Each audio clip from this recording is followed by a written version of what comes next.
When Colt Madigan stepped off that train, he thought he was saving a desperate woman. He was wrong. He was walking into a war he didn't understand, for a kingdom he'd never seen, led by a queen who stood 6'2" and looked like she could break the sky in half. Her name was Magnolia Thornahill, but everyone just called her Maggie. And she wasn't looking for a savior. She was looking for a name. A man's name to put on a piece of paper. My name. The dust of the Wyoming Territory hadn't even settled on my boots when I saw her.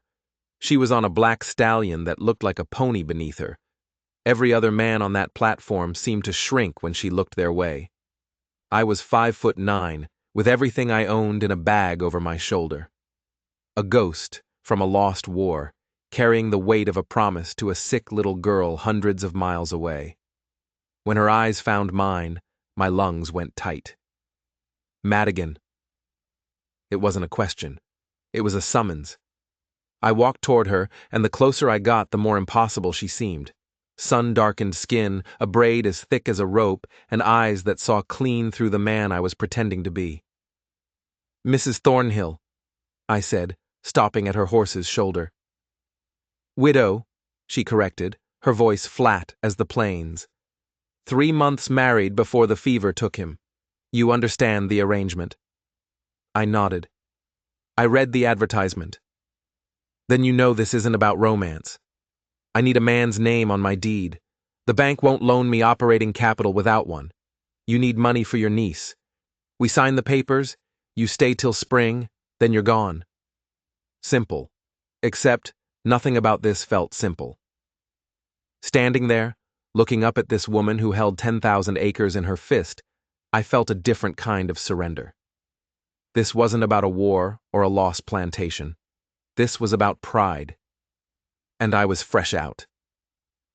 "What are the rules?" I asked.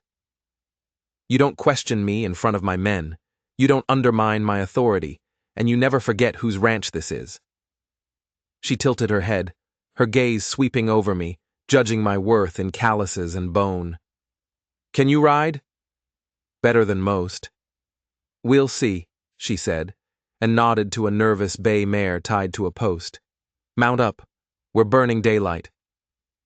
The ride to her ranch was like riding into another world. The land was huge, unforgiving, beautiful. It stretched out forever under a sky that could swallow you whole. Maggie rode ahead, her back a straight line against the horizon. She didn't look back once. When the ranch came into view, my breath caught. It wasn't a farm, it was a fortress, a timber and stone house built to fight the wind, surrounded by corrals and barns that sprawled for what looked like miles. This was her kingdom. "My father built this from nothing," she said, her voice rough. "Died and left it to me. Now every man from here to Cheyenne thinks I'm just a girl playing dress-up in his boots." "You don't strike me as someone who plays at anything," I told her. For a second, just a second, a flicker of something that wasn't steel showed in her eyes. Then it was gone. A man with silver in his hair stepped off the porch as we dismounted. His eyes were dark and knowing. "Patrona, this is him? Thomas, this is Colt Madigan, my husband, as of tomorrow." She said the word husband like it was a piece of grit in her teeth. "Show him the bunkhouse. Make sure he knows the rules." Thomas nodded, a ghost of a smile on his lips. "Come, amigo. The Patrona has been riding the fence for 3 days. She needs her rest." As I followed him, I glanced back. Maggie stood on that porch, a lone figure against the setting sun. She looked strong. She looked powerful. But more than anything, she looked alone. And it was a kind of alone that hurt to look at. The bunkhouse smelled of leather, sweat, and cheap tobacco. Thomas pointed me to an empty cot. "She seems formidable," I said, choosing my words carefully. Thomas let out a low laugh. "Formidable is a kind word for it. She's the toughest person I've ever met, and the loneliest." He turned, his gaze sharp, all amusement gone. "You hurt her, and I'll make sure you regret it for the rest of your short life. You understand?" "I'm just here to sign a paper," I said. Earn some money for my niece. That's what you think now, Thomas said, clapping me on the shoulder. But this land has a way of changing what a man comes here for. He left me there, and his words echoed in the sudden quiet. That night, lying on that lumpy cot, I couldn't sleep. I thought about the raw, scarred skin of Maggie's hands. I thought about the way her voice cracked just a little when she mentioned her father. I thought about the look in her eyes at the train station. Not hope, not desperation. Just the weary acceptance of a fighter who expected to lose, but would go down swinging anyway. I came here for money. I came here to save my niece. But Thomas was right. I was already starting to feel it. This land and the woman who ruled it were already starting to change me. And I had a sinking feeling that by the time spring came, I wouldn't want to leave. But that wasn't part of the deal. And Magnolia Thornhill was a woman who stuck to the deal, no matter what it cost her. The wedding was a joke. Judge Hewitt mumbled words about love and honor while Maggie stood beside me, straight as a fence post, her jaw clenched so tight I could hear her teeth grinding. She wore a plain dress, the color of a storm cloud. Her hands were balled into fists at her sides. When the judge said, "You may kiss the bride," she didn't look at me.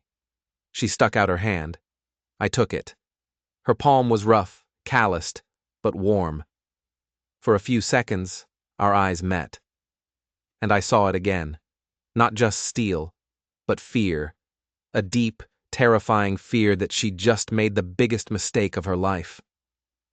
Then the moment was gone. She dropped my hand and turned to Thomas. "It's done. Get the papers filed." No party, no smiles, just a business deal sealed with a handshake instead of a kiss. Rosa, Thomas's wife, gave Maggie a small bundle of warm empanadas, her eyes soft with pity. Maggie's face softened for a heartbeat, then the walls slammed back into place. "We've got work," she announced. "Cattle to move before the weather turns." And just like that, the wedding was over. The work was brutal. The sun was a hammer. The cattle were a stubborn, dusty river we had to push across an ocean of grass. But out there, under that big, empty sky, something shifted. I knew my way around a horse. I could read the land. I could feel where the herd was going to break before they knew it themselves. Maggie watched me. I could feel her eyes on me all day. Most men she hired were either trying to prove they were better than her, or they were sulking because a woman was giving them orders. I wasn't trying to prove anything. I just worked. When a young steer broke from the herd, bolting for a ravine, I didn't even think. My horse and I moved as one, cutting him off, turning him back with a gentle patience I didn't even know I had. Maggie rode up beside me. We moved in perfect sync for a moment, two riders who spoke the same language of leather and dust. "Where'd you learn to ride like that?" she asked, her voice tight. "Virginia," I said. "My family bred horses, before the war." "The war took them?" "The war, and everything that came after." That was all we said. But she understood. Loss leaves a mark on you, a hollowness. I could see it in her, too. We worked till the sun went down, bleeding all over the horizon. We stopped at a creek, both of us covered in a week's worth of trail dust. Maggie knelt and drank from her cupped hands. When she stood up, droplets of water clung to her chin, glittering in the last light of day, and I couldn't look away. "You'll do," she said, her voice flat. "Is that a compliment, Mrs. Madigan?" Her eyes flashed. "It's a fact. Most people disappoint me. You haven't." She paused, and the air between us crackled. Yet. That night, we ate at the main house. Rosa insisted. The silence was thick with all the things we weren't saying. "Tell me about your niece," Maggie said suddenly.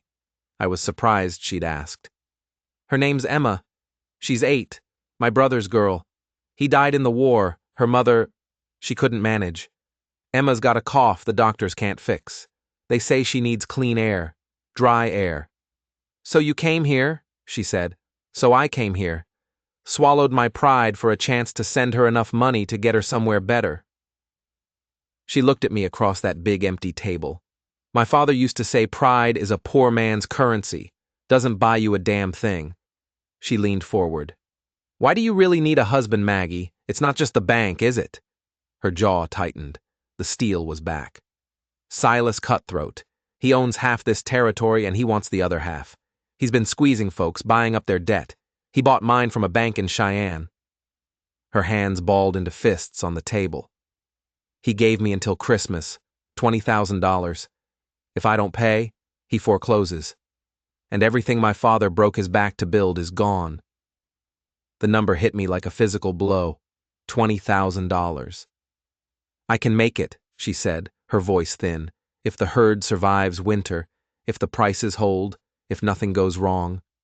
She let out a short, bitter laugh. But something always goes wrong. She needed my name.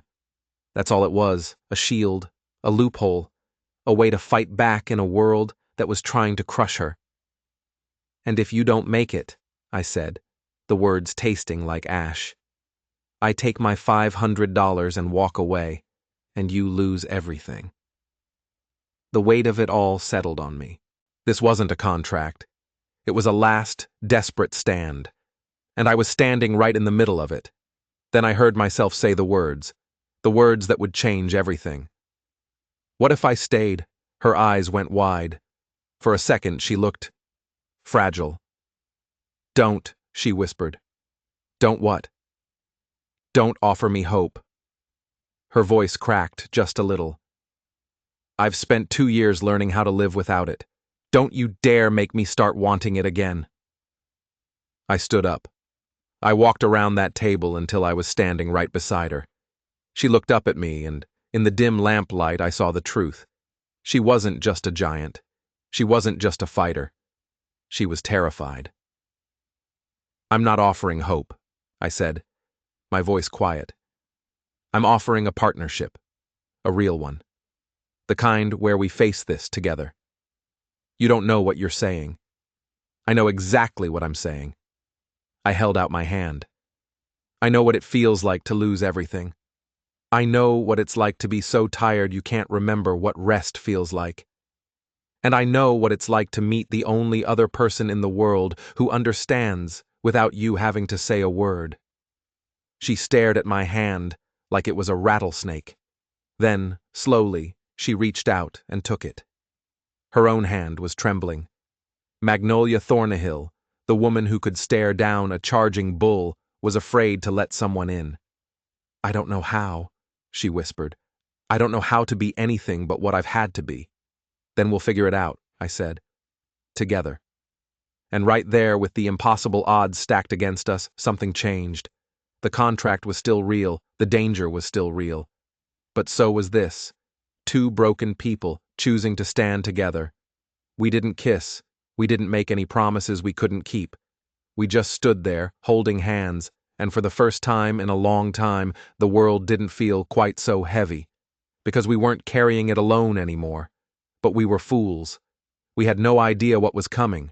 We thought our enemy was Silas Cutthroat. We thought the fight was about money. We were wrong on both counts. The real enemy was already inside the gates. And the fight wasn't just for the ranch. It was for our lives. The peace didn't last. It couldn't. Not in a place like this. A few days later, I was out mending a fence line on the north pasture. The wire hadn't just broken. It was cut. Clean through. 3 dozen steers were gone. It took me and 2 other hands a full day to track them down, scattered and spooked, miles from where they should have been. When I got back, Maggie was waiting for me in the barn, her face grim. It was Cutthroat's men, she said. It wasn't a question. Looks like it, I said. A warning. He's testing us, she said, her hands clenching, trying to see if we'll break. We won't break, I told her, and I meant it. But that night, as I lay in the bunkhouse, I couldn't shake the feeling that something was wrong. Cutting a fence, it was sloppy. It was small time. Silas Cutthroat was a snake, but he wasn't a stupid one. This felt different, more personal. It felt like it came from inside. I pushed the thought away. Paranoia wouldn't help us. We had to trust each other. We had to stand together.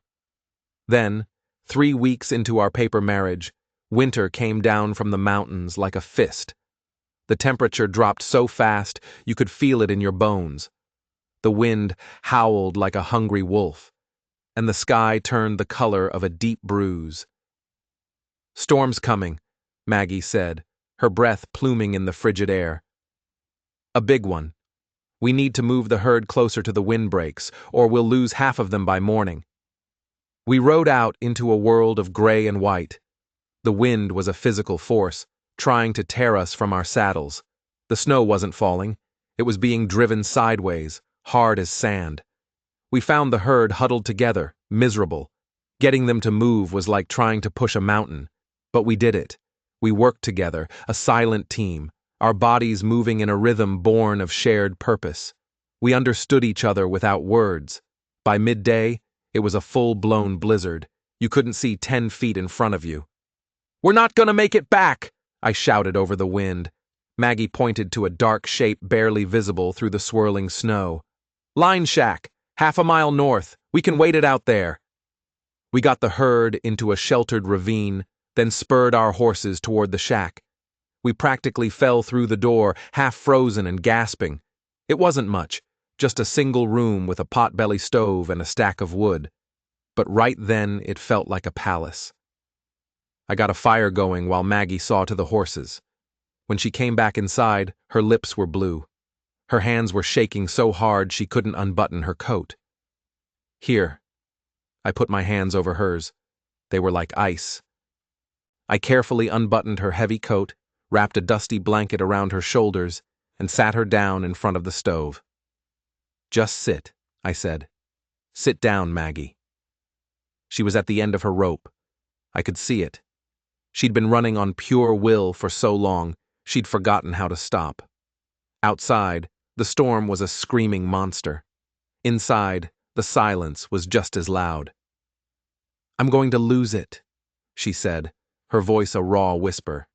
"The ranch, everything. I run the numbers every night. Even if everything goes perfectly, I'm still short.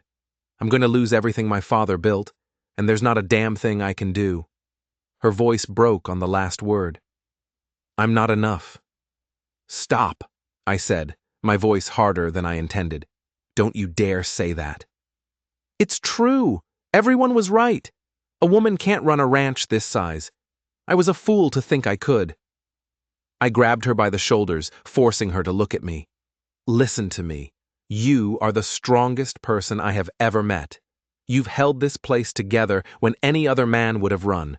You've done the work of 5 men, and you've done it with every vulture in the territory circling overhead, waiting for you to die.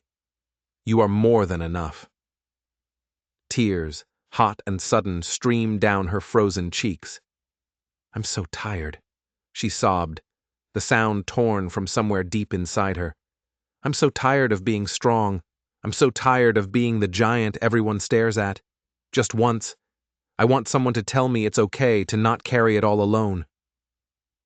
Something inside me shattered. I pulled her against my chest, and she just fell apart.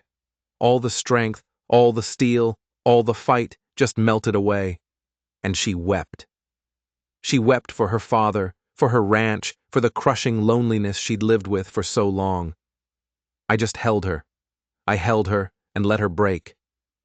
"You don't have to carry it alone anymore," I whispered into her hair. "I'm here. I'm not going anywhere." She pulled back, her face a mess of tears and dirt, and she looked at me. Really looked at me. "The contract," she started. "To hell with the contract," I said, my thumb brushing a tear from her cheek. "This stopped being about the contract a long time ago. This is about you." The air in that tiny shack changed. It became thick, heavy, charged with everything we hadn't said. Her eyes dropped to my lips. "If we break it," she whispered, "everything gets complicated." "Maggie," I said, my voice rough, "it's already complicated." She closed her eyes. It was a war inside her. Years of building walls, years of pushing people away, Years of believing she was too much for anyone to ever want. Then she opened her eyes, and she made a choice. She kissed me. It wasn't a gentle kiss. It was hungry, desperate. It was every bit of fear and loneliness and hope she'd been holding back for years, all crashing down at once. I kissed her back, my hands framing her face, pouring all of my own broken pieces into that kiss. When we finally pulled apart, we were both breathless. "Then ride me like you ride your horses, Colt Madigan," she whispered, her voice husky with desire and a raw, beautiful vulnerability. "No fear, no holding back, because I'm done pretending I don't want you." The storm raged for 3 days. We didn't care. We were trapped in our own world, learning each other's scars, sharing stories we'd never told another living soul. We weren't a boss and a hired hand anymore. We weren't 2 names on a contract. We were just Colt and Maggie. And for the first time, that felt like enough. When the storm broke, we rode back to the ranch, and the whole world could see it. We were different. We were together. But the storm had been a reprieve. The real world was waiting. And it was about to reveal a truth far uglier than we could have ever imagined. As we rode into the main yard, one of the ranch hands, a young kid named Billy, came running out to meet us, his face pale. "Patrona, Colt, there was a man here, asking questions." "What man?" Maggie asked, swinging down from her horse.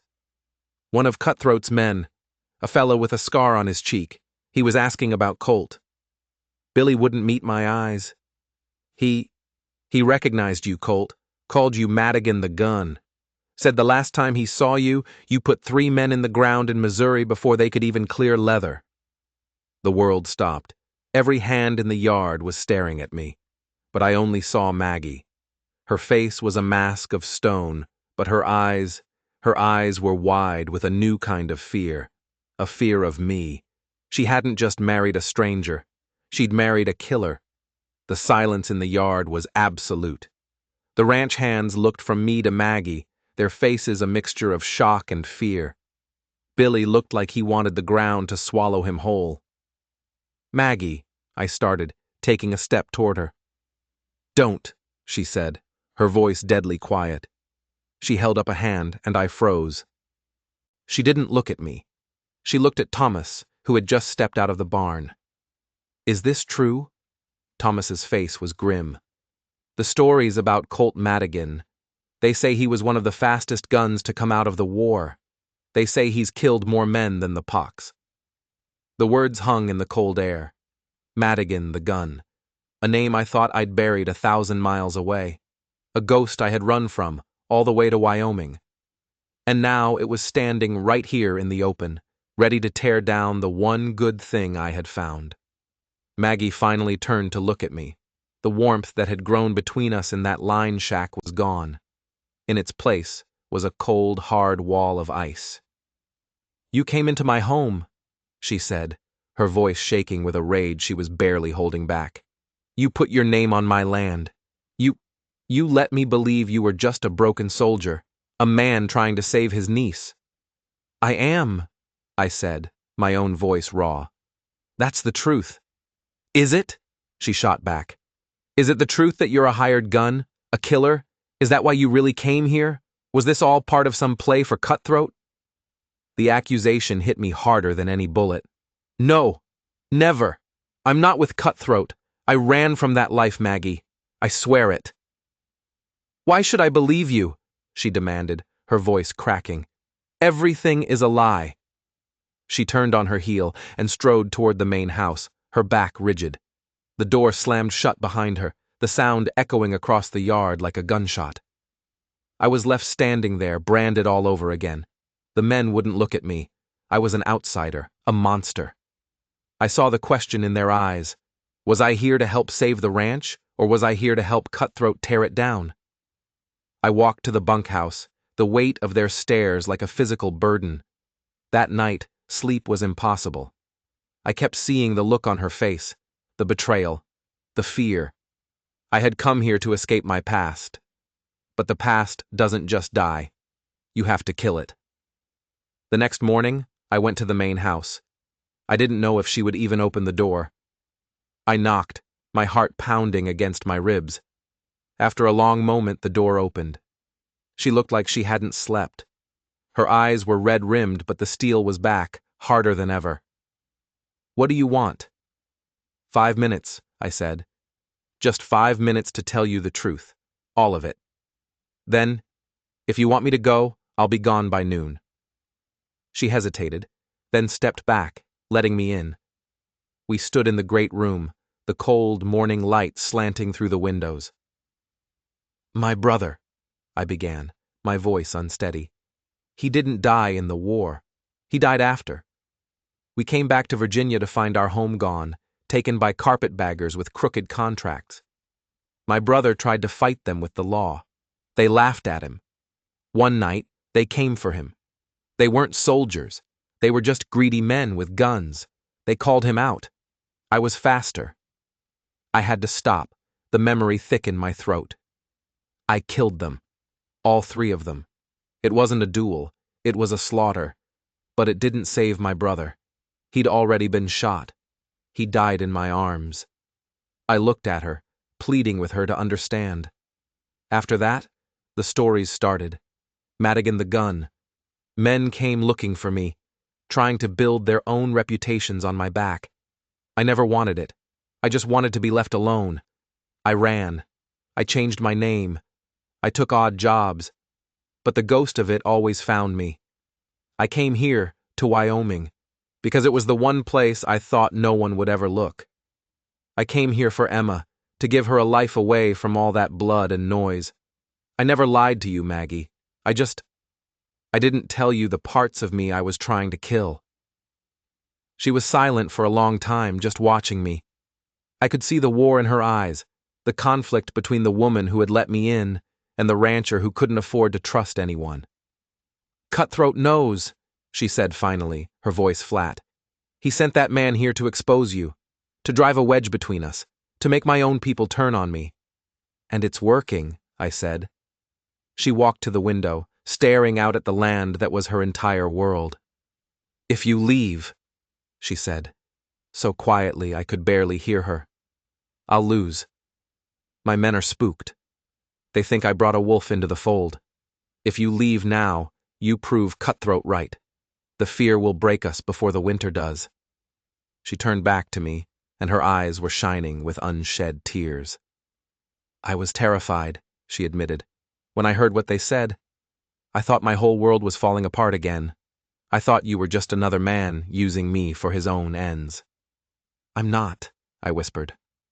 I know, she said, and a single tear escaped, tracing a path through the dust on her cheek. A man working for Cutthroat would have let those steers run. He wouldn't have ridden into a blizzard to save my herd. He wouldn't have held me while I cried and told me I wasn't alone. She took a shaky breath. I don't care what you were, Colt. I care who you are. And I believe the man I was with in that shack. Relief washed over me so powerfully my knees felt weak. But now we have a bigger problem, she said, her voice gaining strength. Cutthroat isn't just trying to bankrupt me. He's trying to destroy me. He's playing a much dirtier game than I thought. She crossed the room and took my hands. Her grip was firm, resolute. So you're a gunslinger, she said, a flicker of a defiant smile on her lips. Fine. Cutthroat wants a fight? He has no idea what he's just started. He thinks he's cornered a lone woman, but he's cornered the 2 of us. The truce was fragile, but it was real. We were a team again, a broken, scarred, and dangerous team, and we were about to ride straight into the heart of the storm. Christmas Eve was so cold the air hurt to breathe. The deadline was midnight. $20,000. We stood in the barn, the lantern light throwing long, dancing shadows. Maggie had the ledger open on a crate. Her finger traced the final column. We're short, she said, her voice hollow. I've sold every last thing I can. I've counted it 12 times. We're still short. How short? I asked, though I was afraid of the answer. $1,700. $1,700. It might as well have been $1 million. We were at the end of the line. I watched her shoulders slump, the fight finally draining out of her after months of battling. This was it. The moment she lost everything. I reached into the inner pocket of my coat. My hand closed around a folded oilskin envelope. Every dollar I had in the world was in there. The money for Emma. The money to get her to a doctor, to get her to the clean, dry air she needed to live. This was the reason I had come here. This was the promise I had made to my dying brother. I pulled out the envelope and set it on the ledger in front of her. She stared at it. "What's this?" "Open it." Her fingers trembled as she unfolded the oilskin. Inside was a stack of bills. She counted it, her breath catching in her throat. Then she counted it again, her eyes wide with disbelief. $2,000, she whispered. "Colt, where?" "It's the money for Emma," I said quietly, "and a loan against my share of the spring calves. Thomas helped me set it up with a cattleman in Cheyenne." "No." She shoved the envelope back at me, her eyes flashing. "Absolutely not. I won't take it. Emma needs this. Your niece is sick." "Emma will be fine for now," I said, pushing it back toward her. "I sent a letter with the stagecoach. Her aunt knows to use what I've already sent to get through the winter. We need this now, Maggie. Right now." "But your contract. Your $500. I came here for that money," I said, taking her face in my hands, forcing her to look at me. "But I'm staying for you. Don't you get it yet? This stopped being about a contract the moment you looked at me on that train platform. This ranch isn't just your father's legacy. It's your heart. It's our future. And I will not let that bastard cutthroat take it from us. Not when we're this close." Tears welled in her eyes. "What if we fail anyway? What if I can't pay you back?" "Then we deal with it. Together," I said. "That's what partners do." She threw her arms around my neck and kissed me, a desperate, grateful kiss that tasted of salt and hay and last chances. "You're either the bravest man I've ever met," she said, crying and laughing at the same time, "or the biggest fool."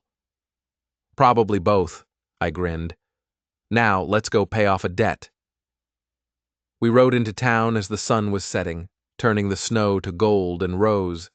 The bank was closing, but Maggie pounded on the door until Mr. Pritchard, the manager, opened it, his face pinched with irritation. "I'm here to pay my debt," Maggie announced, dropping my satchel full of money onto his desk. The thud was the most satisfying sound I had ever heard. "Every last cent. Count it." Pritchard's eyes went from annoyed to shocked. He counted the money slowly, his disbelief growing with every bill. As he was finishing, the door creaked open again. Silas Cutthroat stepped inside, bringing a chill with him that had nothing to do with the weather.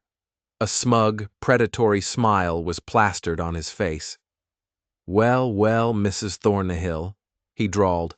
"Come to beg for an extension on Christmas Eve? How pathetic." Pritchard looked up from the cash, his face pale. It's all here, Mr. Cutthroat.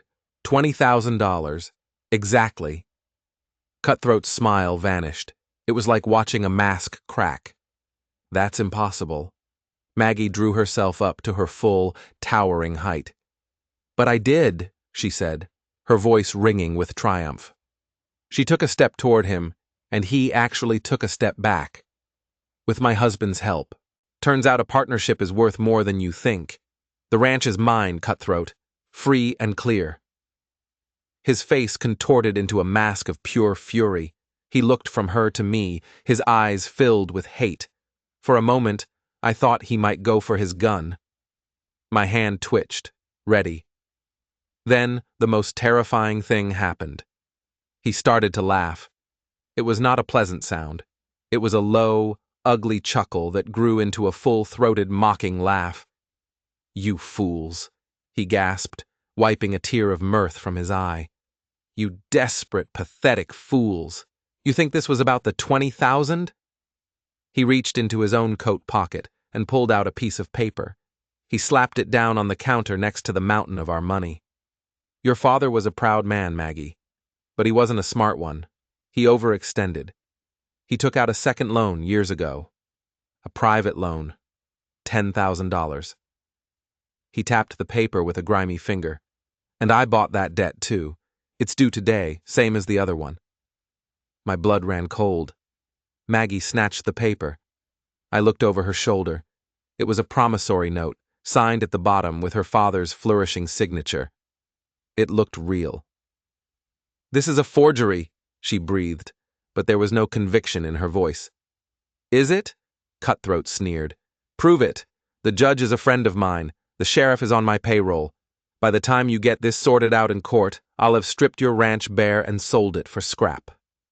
He leaned in, his voice dropping to a vicious whisper. "You're beat. I want the deed. Sign it over to me now, and I'll let you and your gunmen ride out of here with the clothes on your back. Refuse, and I'll have the sheriff throw you out into the snow on Christmas morning." We were standing in a mountain of cash, and we were completely, utterly broke. We had won the battle just to find out we'd already lost the war. The ride back to the ranch was silent, defeated. The triumph we'd felt just an hour earlier had turned to ash in our mouths. The papers in Maggie's pocket felt like a death sentence. We walked into the main house. Maggie slumped into a chair by the cold fireplace, the fight gone from her. "He's won," she whispered, staring into the empty hearth. "All this time, he was just playing with me. He had me beat before I even started." "No," I said, pacing the room like a caged animal. "We don't give up. There has to be a way." "There is no way, Colt. He has the law on his side. He has the money. He has everything. We have nothing." She finally looked at me, her eyes hollow. "You should go. Take the money you have left and go to your niece. There's nothing for you here." "I'm not leaving you," I said, my voice thick with frustration. "Why?" she cried, standing up to face me. "So you can watch him throw me out of my own home? So you can die in a pointless gunfight trying to stop him? It's over." "It's not over until I say it's over," I roared back, my own desperation boiling over. The door creaked open behind us. It was Thomas. His face was a wreck of guilt and sorrow. He held his hat in his hands, twisting the brim. "He's right, Patrona," Thomas said, his voice barely a whisper. "It is not over." We both turned to stare at him. "I have to confess," he said, his eyes on the floor. I have been talking to Cutthroat." Maggie gasped, a hand flying to her mouth. The betrayal was a fresh, brutal wound. "You? I never wanted this," Thomas said, finally looking up, tears streaming down his weathered face. "I was afraid for you, Patrona. After your father died, I watched you work yourself to the bone. I thought you couldn't do it alone. I thought Cutthroat would be a better owner, that he would keep the ranch hands-on. I just gave him information. When you hired Colt, he got angry. He wanted to know everything about him. You told him about Colt's past, I realized. You're the reason his man came here." Tomas nodded miserably. "I am so sorry. I was a fool. I never knew he was a monster. I thought I was protecting you from failure. I didn't know I was feeding you to a wolf." "Get out," Maggie whispered, her voice trembling. "Get off my land." "No, wait," Thomas pleaded, taking a step forward. "There is more. The night before your first husband, the night before Mr. Thornhill died of the fever, I saw Cutthroat leaving your property. It was late. I thought nothing of it. But a week ago, after a bottle of whiskey, Cutthroat was bragging to his men. He said he had a special way of clearing debts. He said he helped the fever along with a little something in Thornhill's nightly brandy. The air left my lungs. It wasn't just about land or money. It was murder." "He killed him," Maggie breathed, her face white with shock. "And there is more," Tomas said, his voice gaining urgency. He pulled a worn, leather-bound book from inside his coat. A ledger. "After I heard that, I got scared. I broke into Cutthroat's office. I was looking for proof. I found this. Look at the back pages." He opened the ledger, The first part of the book was filled with numbers and accounts, but the last 10 pages were different. They were covered in signatures, dozens and dozens of them, all in the same hand, all practicing the same signature, her father's signature. He forged it, I said, a slow, cold rage building inside me. The promissory note is a fake. He has been practicing for months, Thomas said. He was creating a trap, one you could never escape. Maggie stared at the ledger, at the proof of Cutthroat's evil. The hollowness in her eyes was gone. In its place, a fire was kindling, a cold, hard, righteous fury. She looked at me. Then she looked at Thomas. "Saddle the horses," she said, her voice like flint. "Mr. Cutthroat is expecting us to be thrown out in the morning." She picked up the ledger, her knuckles white. "He's about to get a Christmas surprise." The sheriff's office was warm, a single lamp casting a golden glow against the dark windows. Sheriff Miller was a fat, lazy man who owed his job to Silas Cutthroat. He was reading a newspaper, his boots up on his desk. The door burst open, and all three of us stormed in. "Sheriff," Maggie said, her voice ringing with authority, "we're here to report a murder." Miller slowly lowered his paper, a bored expression on his face. "Now, Maggie, it's late, and it's Christmas Eve." I drew my pistol. The click of the hammer being cocked was unnaturally loud in the small room. Miller's eyes went wide. His hands shot up into the air. "Now hold on, Madigan," he stammered. "No need for that." "There's every need," I said, my voice deadly calm. "You're going to listen." Maggie slapped the ledger down on his desk. "Silas Cutthroat murdered my first husband, Robert Thornhill. Thomas here is a witness to his confession, and this book is proof that he forged my father's signature on a fraudulent $10,000 promissory note. He's a killer and a thief, and you've been helping him." Miller was sweating, his eyes darting between the ledger, my gun, and Maggie's furious face.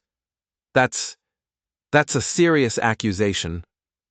"It's the truth," Thomas said, his voice strong and clear, "and I will testify to every word of it in front of a judge."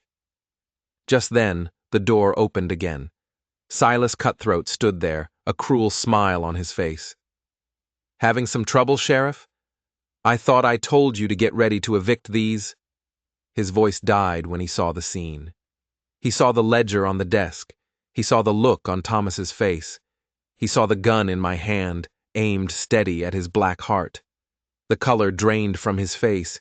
He knew. He was caught. His hand darted for his gun. He never had a chance. My shot was deafening in the small office. Cutthroat staggered back, a look of pure shock on his face, a dark hole appearing in his shoulder. He crashed against the wall and slid to the floor, his gun clattering uselessly beside him. He wasn't dead. But his fighting days were over. I turned the gun back to Sheriff Miller. "You have a choice," I said. "You can arrest him for murder, fraud, and attempted murder, or you can join him in a cell, or in a box. Your call." Miller, shaking like a leaf, scrambled for his keys. We walked out of the sheriff's office and into the cold, clean air of Christmas morning. Snow had begun to fall, soft and white, covering the dirty streets, making the world new again. Maggie stood on the boardwalk, holding the release papers for her debt, now truly free and clear. She looked at the falling snow, and a single, perfect tear rolled down her cheek. I wrapped my arms around her. "We did it," she whispered against my chest. "No," I said, holding her tight. "You did it. You never gave up." She pulled back to look at me, her eyes shining. "Without you, I would have lost everything. Without you, I wouldn't have remembered what it felt like to be loved." "Then it's a good thing I'm not going anywhere," I said, and kissed her. Merry Christmas, Maggie Madigan. 6 months later, a little girl with my brother's eyes stepped off the train. She was thin and pale, but when she saw the mountains, her face filled with wonder. Maggie knelt down, a difficult task for a woman her size, so she was eye level with the child. "Hello, Emma," she said, her voice gentle. "I'm Maggie. Welcome home." Emma looked up at this giant of a woman. "Uncle Colt says you can break horses and run a ranch bigger than a kingdom." Maggie smiled, a real, genuine smile that lit up her whole face. "I can. And I can teach you, too." "Even though I'm a girl?" Emma asked. "Especially because you're a girl," Maggie said, taking her small hand. "Girls can do anything. Don't let anyone ever tell you different." Standing there, in the Wyoming sun, with my wife beside me and my niece holding her hand, I finally understood. My past hadn't been a curse. It had been a long, hard road that, against all odds, had led me here. It had led me home. People in the territory still talk about it. The story of the giant mail-order bride who ordered a gunslinger by mistake. They talk about how she faced down the most powerful man in the territory and won. But they get the story wrong. They think I came here to save her. The truth is, we saved each other. We weren't perfect. We were broken. Two people who had lost everything, who found a way to build something new together. Something stronger than steel. Something worth fighting for. And that's a story worth telling. If this story reminded you that even in the darkest of times, there's always hope. If it made you believe that the right partner can help you face down any monster, then do me a favor. Hit that subscribe button and turn on the notification bell. You won't want to miss the next story, because every one of them is a reminder that the most powerful force in the universe isn't money or power. It's love.